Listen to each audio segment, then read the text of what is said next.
네, 오늘 우리가 읽은 말씀은 예수님의 장사와 부활, 그리고 그 부활의 첫 소식을 들은 제자들이 그 소식을 믿지 않는 내용을 담고 있습니다. 우리는 사복음서를 가지고 있죠.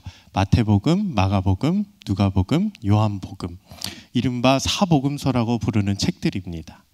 이 네 책은 모두 예수님의 공생애를 증언하지만 저자가 모두 다르고요. 그리고 강조점이 다르기 때문에 기록의 순서도 또 표현도 다 다릅니다. 그리고 어떤 그 역사적 그 장면, 어떤 사건은 한 복음서에만 나오고 근데 다른 복음서에는 나오지 않는 경우가 있습니다.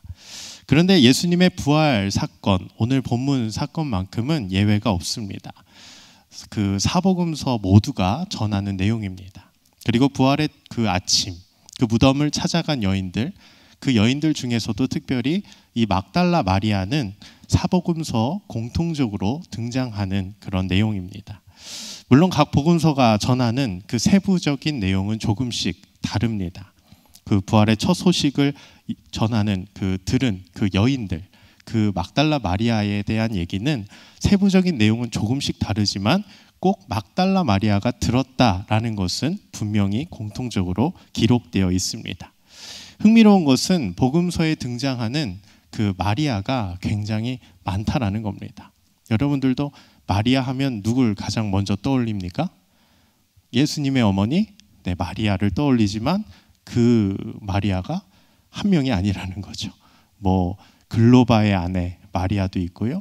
그리고 우리가 잘 아는 마르다와 그 나사로의 누이 마리아도 있고요. 또 야고보와 요한의 어머니 마리아도 있습니다.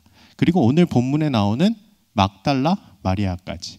그 당시 마리아가 인기 있는 이름이었나 봐요. 우리도 인기 있는 이름들 있잖아요. 저도 이 교회에 와서 동명이인이면 이제 A, B, C, D 막 이렇게 하잖아요. 근데 D까지 있는 것을 제가 봤는데 그만큼 이 마리아가 그 당시에 인기 있는 이름이었나 봅니다. 아무튼 그 이름만 들으면 헷갈립니다. 그런데 그 수많은 마리아들 중에서 왜 주님은 막달라 마리아를 그 주님의 그 부활의 첫 증인으로 세우셨을까? 왜 하필 여인들 중에 막달라 마리아를 세우셨을까? 이것은 우연이 아니라 하나님의 의도가 담겨져 있는 겁니다. 먼저 성경은 막달라 마리아가 어떤 사람인지 우리에게 보여주는데 누가복음 8장에 보면 한마디로 막달라 마리아는 귀신이 7명이나 들린 자다. 그 귀신이 7이 들었는데 나갔던 사람, 여인이 바로 막달라 마리아라고 얘기합니다. 그러니까 주님의 은혜로 축귀함을 받은 자라는 것이죠. 성경이 7 귀신, 7을 얘기할 때는 유대인들에게는 완전수입니다. 그러니까 귀신이 엄청나게 들렸다는 거예요. 그리고 복음서에서 보면은 그 귀신 들린 자의 특징을 보면 갑자기 막 소리를 지르고 거품을 흘리고 몸이 막 뒤틀리고요. 정신을 잃고 또 옷을 벗고 무덤 사이를 막 돌아다닙니다. 그리고 심지어 쇠사슬로 묶었는데 귀신 들린 자는 쇠사슬을 끊어버리고 자기 몸도 해치고 사람들과의 관계가 완전히 깨져버린 그런 삶입니다. 저도 예전에 선교단체나 뭐 기도원에 가서 그런 어떤 귀신 들린 자를 보면은 참 무서웠던 적이 많았던 것 같습니다. 그렇게 귀신 들렸다 하면 그 사회적으로 격리가 되고 공동체에 속하지 못하고 자기를 해치고 정신적으로나 육체적으로나 피폐해진 그런 삶이라고 할 수 있을 겁니다. 그런데 그런 귀신이 7이었다. 정말 그 막달라 마리아의 삶이 어느 정도인지 상상이 되질 않습니다. 그 삶은 피폐함을 넘어서 거의 죽음의 문턱에 다다른 그 죽음의 사선을 넘나드는 그런 사람이었을 겁니다. 근데 그런 사람이 주님을 만났다는 거죠. 그리고 주님이 그녀를 회복시켜 주셨다라는 겁니다. 정신적으로, 정서적으로, 영적으로, 관계적으로 모두 깨어진 그 마리아를 주님이 회복시켜 주셨다. 그 예수님의 말씀과 권능 앞에서 7 귀신이 떠나간 것입니다. 그녀는 주님의 은혜로 완전히 회복되었다라는 거죠. 이것이 복음입니다. 사회나 우리 사람은 뭐 소외되고 좀 어렵고 그리고 변화되지 않는 사람을 보면 그 사람을 끝까지 붙들기보다는 포기할 때가 참으로 많습니다. 그러나 우리 주님은 다르다는 거죠. 주님은 그렇게 소외된 자, 병든 자, 그리고 정신적으로, 영적으로, 육체적으로 피폐해진 그 삶에 그냥 일부러 찾아오신다라는 겁니다. 일부러 찾아오셔서 그녀를 회복시켜 주신다라는 거죠. 막달라 마리아는 그런 사람입니다. 한 번도 제대로 된 사랑을 받지 못한 인생이고요. 자신의 의지로는 도저히 고칠 수 없는 죄와 고통 가운데 묶여 있던 인생입니다. 그러나 주님의 은혜로 자유함을 얻은 인생입니다. 그래서 그 이후에 그녀의 삶은 어떻게 됩니까? 바로 주님을 따라다닙니다. 주님을 그냥 따라다니지 않고 물신양면으로 주님의 사역, 그 제자들의 사역을 도와주고 섬기는 역할을 합니다. 자신의 소유로 그들을 섬기는 여인들 중에 한 사람으로 막달라 마리아는 등장을 하죠. 이것이 은혜 받은 자의 삶입니다. 은혜를 받은 것으로만 끝내는 것이 아니라 그 은혜를 베풀고 섬기고 나누는 그런 삶을 사는 것이죠. 그래서 그녀는 주님을 따라다니면서 주님의 공생의 사역을 함께 했고 또 십자가에 그 달려 죽으신 모습도 봤고 또 오늘 말씀에서 그 마지막 장례 절차까지 함께하는 모습을 보여줍니다. 예수님이 십자가에서 죽으신 이후에 오늘 본문 앞부분 23장 54절을 보면 이날은 준비일이요 안식일이 거의 되었더라 말합니다. 예수님의 그 몸을 급히 세마포로 싸서 한 무덤에 안치하였고 그 무덤 앞에 큰 돌을 막았습니다. 그런데 55절 이하에 보면 갈릴리에서 예수와 함께 온 여자들이 뒤를 따라와서 그 무덤과 그의 시체를 어떻게 두었는지 보고 돌아가 향품과 향유를 준비하더라. 그리고 계명을 따라 안식일에 쉬더라 말합니다. 막달라 마리아를 비롯한 여인들은 예수님의 마지막까지 따라가는 겁니다. 내가 해드릴 수 있는 마지막 예를 다 하고 싶다는 것이죠. 오늘날에도 우리가 누군가가 소천하거나 돌아가셨으면 그 장례 절차를 함께 합니다. 마지막 예를 다 하는 거죠. 또 뭐 염을 한다 그러고 몸을 씻기고 마지막 예를 다 하는 것처럼 오늘 막달라 마리아와 그의 여인들은 모두 예수님의 마지막을 함께 하는 겁니다. 근데 유대인들은 안식일에 일을 해서는 안 됐습니다. 그래서 급히 그 시체를 세마포로 싸서 무덤에 두고 향품과 향유를 바르는 일은 안식일이 지난 후에 미뤄놓은 것입니다. 그래서 오늘 24장 1절에 보면 이렇게 시작합니다. 안식 후 첫날 새벽에 이 여자들이 그 준비한 향품을 가지고 무덤에 가서, 그러니까 예수님이 돌아가셔서 그 장례 절차를 다 치르고 싶었지만 안식일이 다가오고 있기 때문에 급히 세마포로 싸서 안식일을, 계명에 따라 안식일은 쉬고 그 다음날 향품과 향유를 가지고 그 무덤으로 가고 있는 중이었습니다. 아직 날이 밝기도 전입니다.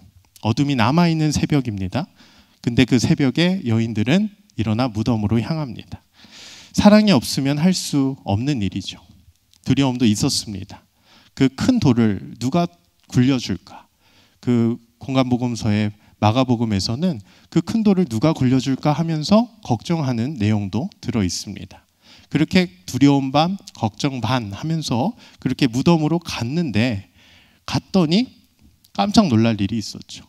먼저 무덤을 막고 있던 큰 돌이 옮겨져 있는 겁니다. 당황스러웠죠. 그런데 누가 굴려주었나 보다 하고 무덤 안으로 들어가자 두 번째 놀랄 일이 생겼습니다. 이거는 당혹함을 넘어서 두려움이 휩싸이게 되는 일이죠. 바로 예수님이 사라진 겁니다. 죽은 자가 사라진 겁니다. 심각한 일이었죠. 누군가가 시체를 훔쳐갔다. 모독하려고, 아니면 그 시신을 훼손하려고, 그런 것이 아닐까 하면서 두려움에 휩싸인 겁니다. 눈앞이 캄캄했습니다. 그때에 찬란한 옷을 입은 두 사람이 그들 곁에 서 있습니다. 우리는 그들이 천사란 걸 알지만 그 순간 여인들은 두려움에 사로잡혀 얼굴을 땅에 대고 엎드립니다. 그 천사들이 뭐라고 말합니까? 5절에 이렇게 말하죠. 어찌하여 살아있는 자를 죽은 자 가운데서 찾느냐. 이상한 말입니다. 분명히 예수님이 죽으신 것을 봤는데 왜 살아있는 자를 죽은 자 가운데서 찾느냐. 이어서 6절에 우리 6절을 다 같이 한번 읽어보겠습니다. 6절입니다. 시작. 여기 계시지 않고 살아나셨느니라. 갈릴리에 계실 때에 너희에게 어떻게 말씀하셨는지를 기억하라. 아멘. 여기서 중요한 단어가 나옵니다. 바로 기억입니다. 무엇을 기억하라고 합니까? 갈릴리에 계실 때에 너희에게 하신 말씀을 기억하라는 겁니다. 예수님이 갈릴리에서 제자들과 함께 하실 때에 여러 번 하신 말씀이 있습니다. 누가복음 9장 22절에 보면 이르시되 인자가 많은 고난을 받고 장로들과 대제사장들과 서기관들에게 버림받아 죽임을 당하고 제3일에 살아나야 하리라. 예수님이 당신이 고난을 받고 죽임을 당하시고 그리고 제3일에 살아날 것을 미리 말씀하셨습니다. 자신의 죽음과 부활을 여러 번 제자들과 그 따르는 무리들에게 이야기를 했습니다. 그런데 오늘 제자들과 여인들은 그 말씀을 기억하지 못하고 있는 겁니다. 아니 어쩌면 기억은 하고 있는데 믿지 않을 수 있었을 겁니다. 죽은 사람이 다시 살아난다. 어떻게 그럴 수 있습니까? 사람이 어떻게 그럴 수 있습니까? 지금의 우리의 현실이 어떤데 부활 소망 같은 소리를 하고 있냐? 아마 그런 마음이었을지도 모르죠. 주님이 십자가에 달려 돌아가신 후 제자들은 살기 바빴습니다. 더 나아가서 체포될까 봐 굉장히 두려웠습니다. 주님이 하신 모든 말씀은 귀에서 사라진 것처럼 느껴졌을 겁니다. 우리는 종종 스스로 이렇게 생각하죠. 나는 하나님의 말씀을 잘 믿는 사람이야. 나는 내가 이 정도면 신앙생활 잘하고 있겠지. 난 잘하고 있어. 그런데 냉정한 현실의 벽 앞에 서면 우리는 어떻습니까? 그 말씀을 모두 잊어버릴 때가 많습니다. 여러분, 하나님은 창조주이십니까? 아멘이십니까? 하나님은 구원자이십니까? 이 말씀을 모르는 사람은 없을 겁니다. 그런데 현실의 벽 앞에서 하나님은 창조주이다. 창조주란 말은 뭔가요? 나를 창조하셨고 나를 향한 하나님의 계획과 목적이 있다는 걸 안다는 거예요.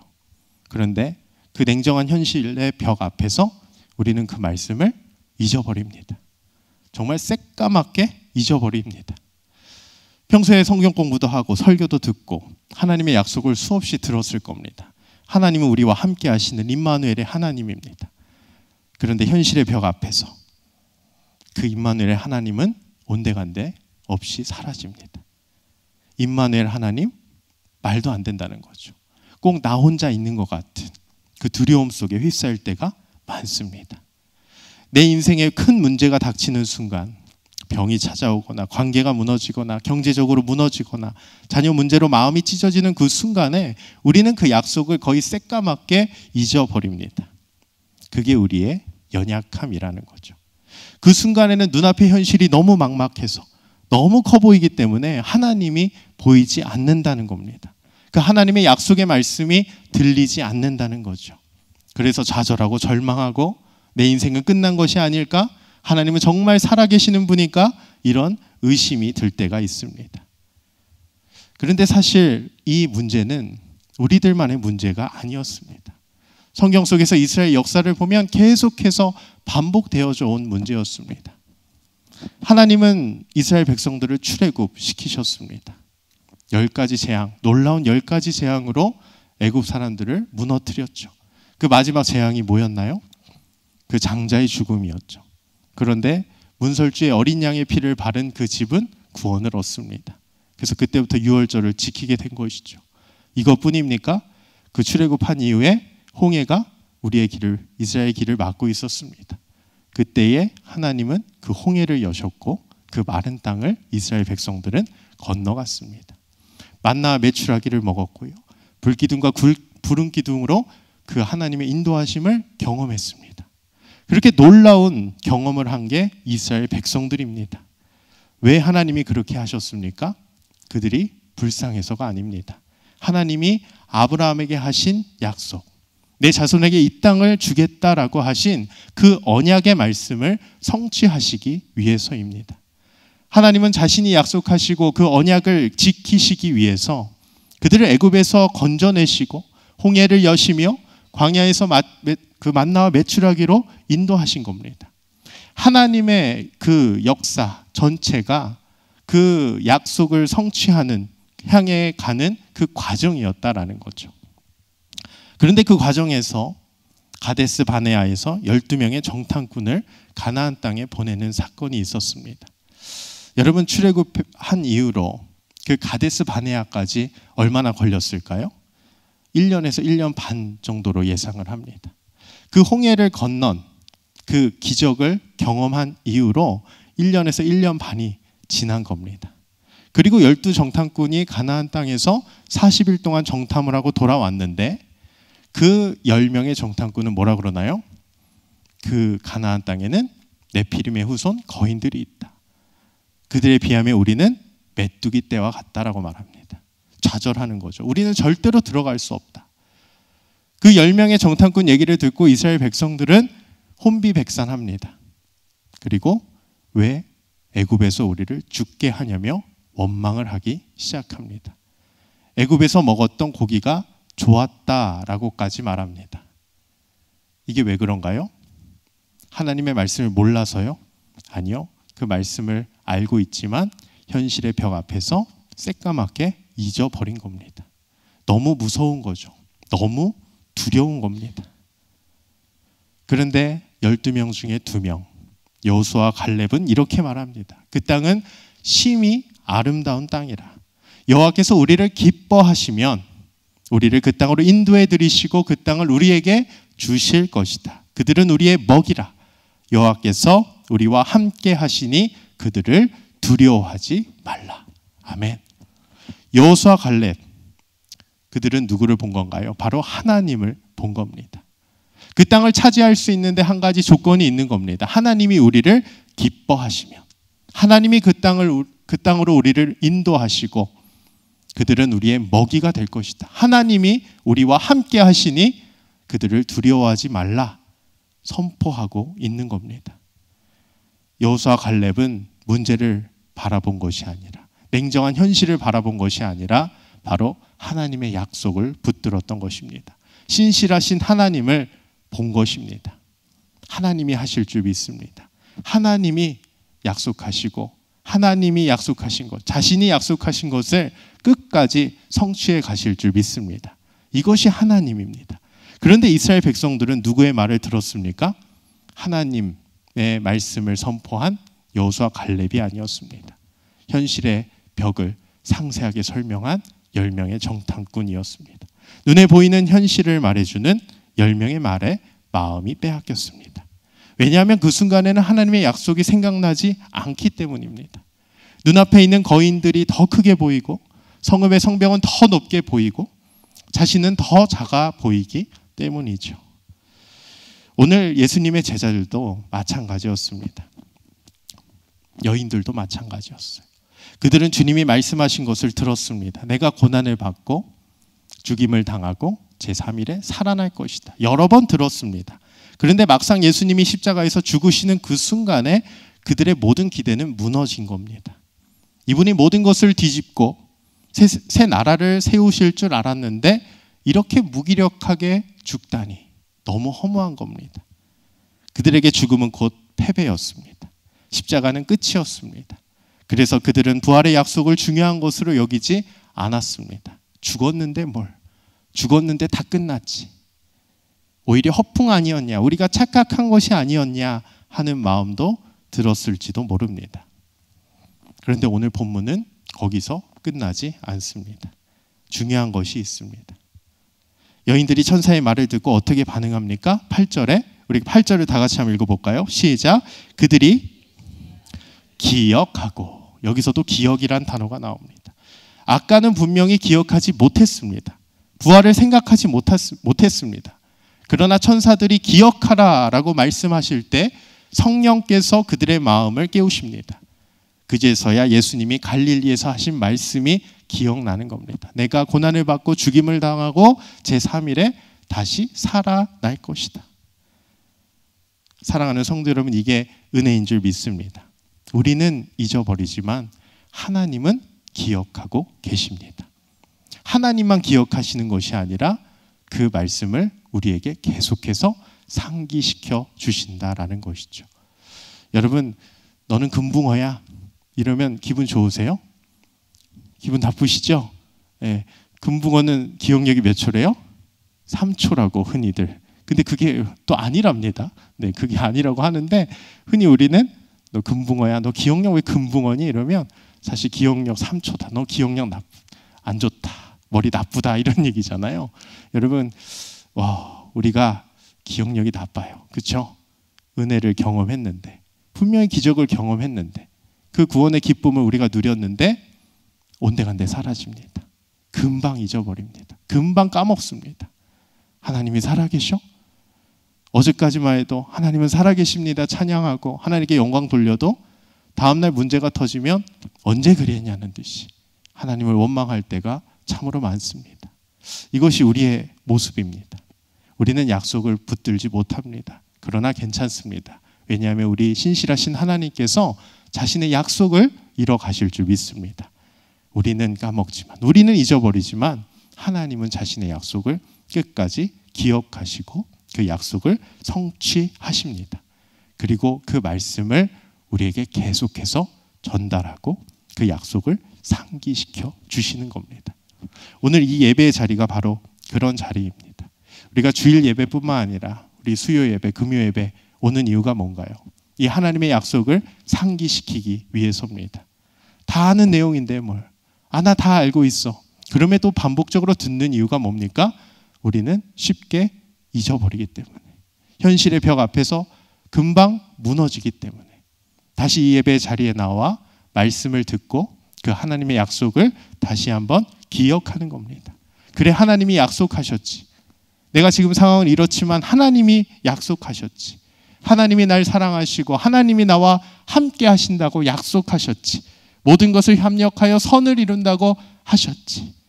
내 이름을 부르시며 너는 내 아들이라, 너는 내 딸이라 말하며 너를 통해 이루실 하나님의 놀라운 그 약속들, 그 나라를 나에게 주셨지. 나에게 사명을 주셨지.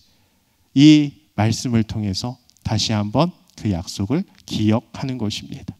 오늘 여인들은 말씀을 기억했습니다. 그리고 가만히 있지 않았습니다. 9절에 보면 무덤에서 돌아가서 이 모든 것을 11사도와 모든 다른 이들에게 알립니다. 그들은 자신이 본 것, 들은 것 나눕니다. 무덤이 비어 있었다. 천사들이 나타나서 주님이 살아나셨다 말한다. 우리가 그 말씀을 들었다. 그리고 갈릴리에서 분명 주님은 똑같은 말씀을 하셨다. 그 말씀대로 지금 이루어졌다. 그런데 11절을 우리 같이 한번 읽어보겠습니다. 시작. 사도들은 허탄한 듯이, 아멘. 사도들은 허탄한 듯이 그 말을 들었습니다. 허탄하다, 어이가 없다는 거죠. 헛소리라는 겁니다. 여러분, 그냥 일반 신자들 아닙니다. 11 제자들입니다. 예수님은 항상 그 12 제자와 따르는 무리들을 구분하여 불렀습니다. 예수님이 직접 부르신 사람들입니다. 지금 가룟 유다는 주님을 팔아서 자살해서 죽어서 없고 지금 11 제자만 남은 건데, 그 위대한 11 제자들이 그 부활 소식을 듣고 허탄한 듯이 어이없어 했습니다. 물론 당시 문화적으로 여인들의 증언은 법정에서 신뢰할 만한 증언으로 취급받지 않았습니다. 여자의 지위가 낮았기 때문이죠. 그래서인지 사도들은 여인들이 본 것을 가볍게 여겼을지도 모릅니다. 흥분해서 헛것 본 거 아니냐, 감정에 치우쳐서 과장된 이야기를 하는 게 아니냐. 우리는 언제나 이런 죄성이 있습니다. 어떤 특권 의식이 있는 거죠. 꼭 내가 맞다, 내 말만 맞다, 너는 나보다 하찮지 않냐 하면서 무시하는 경향이 있고 그 말을 잘 듣지 않는 경향이 있습니다.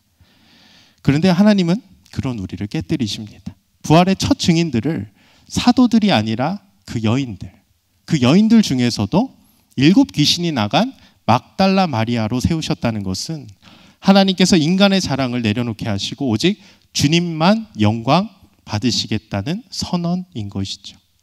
만약 부활의 증인이, 첫 증인이 베드로였다면 어땠을까요? 그의 말 한마디에 모두 다 믿었을지도 모릅니다. 그만큼 위치가 높았기 때문에. 그리고 후대 사람들은 베드로를 신격화했을지도 모릅니다. 그런데 하나님은 그렇게 하지 않으셨습니다. 하나님 일부러 세상적으로 낮고 약하고 과거가 좋지 못한 자를 사용하셔서 아무도 자랑하지 못하게 하셨다라는 겁니다. 그렇다고 해서 막달라 마리아를 지나치게 높이고 신격화하고 또 뭐 성녀로 떠받드는 것도 성경적이지 않습니다. 중요한 것은 막달라 마리아가 중요한 것이 아니라 그 낮고 천한 그 막달라 마리아에게 찾아오신 예수님이십니다. 이것이 은혜인 줄 믿습니다. 우리 예수님도 하나님의 아들이었지만 육신의 몸을 입고 이 땅에 내려오셨습니다. 낮고 천한 땅에 내려오셨습니다. 그 이유가 뭡니까? 죄인을 구원하기 위해서죠. 우리를 구원하기 위해서 직접 찾아오신 겁니다. 우리가 어떠한 것이 중요한 것이 아니라 그런 죄인을 찾아오신 예수님이 중요한 겁니다. 그래서 그 예수님 때문에 우리는 은혜라고 말을 하는 것이죠. 그리고 그뿐만 아니라 마리아뿐만 아니라 모든 종류의 사람들에게 각각의 상황에 맞추어 찾아오셨다라는 겁니다. 이것이 또 다른 은혜가 되는 겁니다. 여러분 실제로 오늘 본문 다음 이야기를 보십시오. 오늘 본문 다음에 나오는 내용은 엠마오로 가는 두 제자들입니다. 예루살렘에서 약 25리 떨어진 엠마오로 내려가는 길. 두 제자들 예수님을 따르던 사람들이었습니다. 그러나 예수님이 죽고 나자 허탄한 듯이 너무 허무해서 모든 것이 끝난 줄 알고 이제 고향으로 내려가는 길이었습니다. 그때 부활하신 예수님이 그들에게 다가오시는 겁니다. 그러나 성경은 그들의 눈이 가리어져 그를 알아보지 못했다라고 말합니다. 눈앞에 부활하신 예수님이 있는데 예수님이 말씀하신 대로 부활하셔서 그들의 눈앞에 있는데 그들의 눈이 가리어져서 그를 알아보지 못하는 겁니다. 그런데 주님은 그들을 책망하지 않으시고 길을 걸으면서 그들에게 말씀을 풀어주십니다. 모세와 그 모든 선지자의 말, 구약의 말씀을 풀어 설명해 줍니다. 그리고 떡을 나눌 때에 그들의 눈이 밝아져 그제서야 예수님을 알아보게 됩니다. 그제서야 그들이 고백하죠. 길에서 우리에게 말씀을 풀어주실 때에 우리 속에서 마음이 뜨겁지 아니하더냐. 그 부활하신 예수님께서 말씀을 풀어주실 때에 그 성령의 불이 그들에게 임한 것입니다. 후에 주님은 11 제자들에게도 나타나셔서 너에게 평강이 있을지어다 말씀하십니다. 의심 않던 도마에게는 손과 옆구리를 직접 보여주시고 손을 넣어보라고까지 하십니다. 요한복음에서 3번이나 예수님을 부인했던 베드로에게 내가 나를 사랑하느냐 하며 3번 물어보십니다.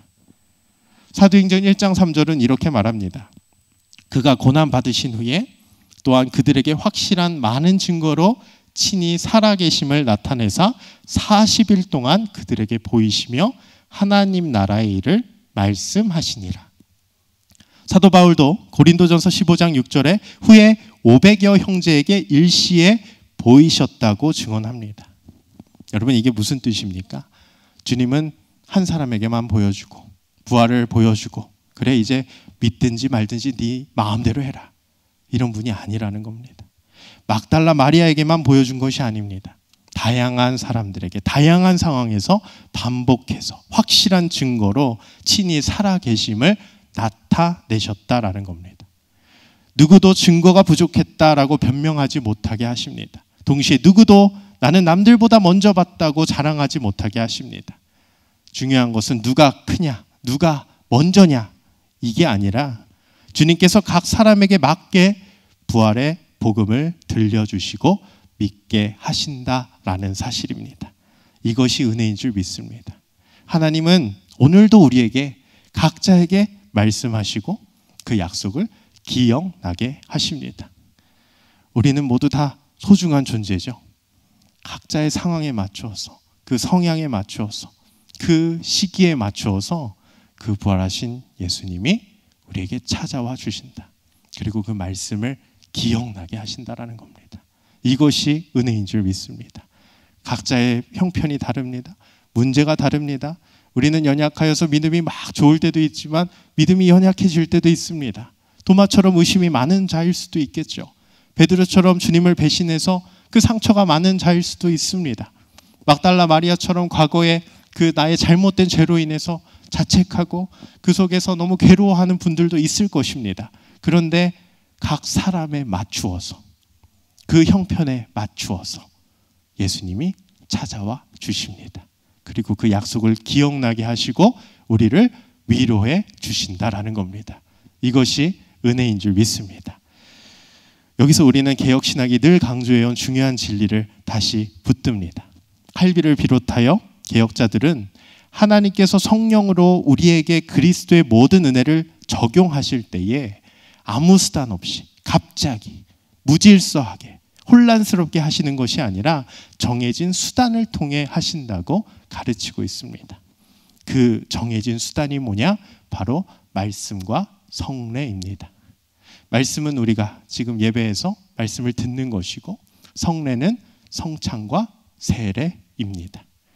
성령께서 말씀을 통해 우리에게 그리스도를 보여주시고, 성찬은 떡과 포도주를 통해서 예수 그리스도께서 우리를 위해 흘리신 피를 기념하는 것입니다. 그리고 세례는 하나님과 여기 있는 믿음의 공동체에게 내가 하나님의 자녀가 되었다는 그 사실을 선포하는 것이고, 그리스도와 연합되었다는 표지입니다. 그래서 이 말씀을 듣고 성례에 참여하는 것이 너무도 중요한 것입니다.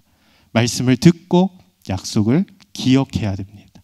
그리고 성례를 통해서 눈으로 말씀을 확인하고 언약의 도장을 받아야 하는 것입니다. 오늘 본문의 여인들도 천사의 말을 듣고 말씀을 다시 듣고 기억했습니다. 갈릴리에 계실 때에 너희에게 어떻게 말씀하셨는지 기억하라. 그리고 그들이 예수의 말씀을 기억하고 우리가 말씀을 듣는 이 자리, 설교를 듣는 이 시간은 단지 성경 공부를 하는 시간이 아니라는 겁니다.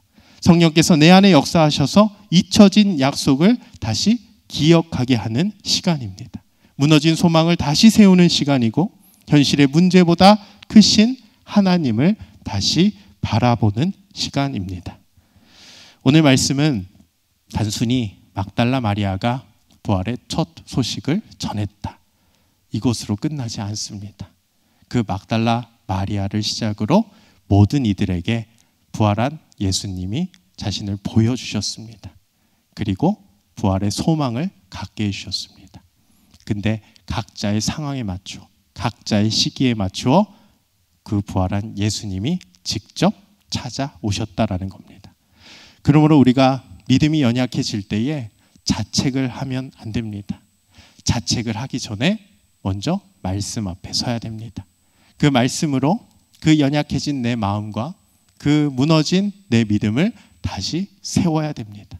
그 말씀을 들음으로 그 약속을 기억나게 해야 되는 것이죠.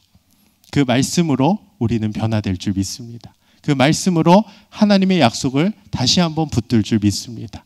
내 무너졌던 그 삶의 자리가 다시 회복될 줄 믿습니다. 하나님이 포기하지 않으시기에 우리는 할 수 있는 것입니다. 그러므로 말씀으로 다시 한번 회복되는 우리 모두가 되기를 소망합니다. 지금 여러분의 자리가 어디에 있든지, 무덤 앞에 있든지, 광야에 있든지, 가데스 바네아에 있든지, 엠마오로 내려가는 길이든 이 자리에서 다시 한번 주님의 약속을 붙들길 바랍니다.